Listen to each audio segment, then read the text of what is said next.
duhet rritet akoma më shumë. Sasia, se cilësia po ecën në hapa vërtet të sigurt. Po ecën mirë cilësia? Për në hapa të sigurt. I njoh pjesën më të madhe të prodhuesve, që nga viti 2005, që kur someleria shqiptare hodhi hapat e parë këtu në Shqipëri dhe ka asistuar një pjesë të mirë të këtyre për rritjen cilësore. Po këto çfarë i ke këto njerë tani? Këto janë të disa prodhuesve të tjerë. Polifonia, Derveni, kam përshtypjen e ka pas... Në Tepelen. Në Tepelen, e di e mbaj mend ka qenë i verë shumë e mirë, nuk e di pse u zhduk ca kohë. Nuk është dukur. Sapa më duke e kishte? Jo, kantina quhet Zika. Zika, bravo, po. Nuk është dukur, është. Po është thjesht në një farë mënyrë e fokusuar ndoshta në qendër-jugun. Edhe ajo ishte një verë shumë e mirë kur e kam provuar atëherë, shumë vite ka nuk e kam provuar më mbrapa.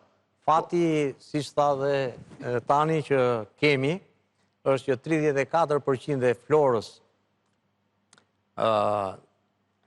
europiane gjendet në Shqipëri. Ai është jo fat, është fat i madh. Ne duhet imagjinojmë çfarë boniteti ka toka shqiptare.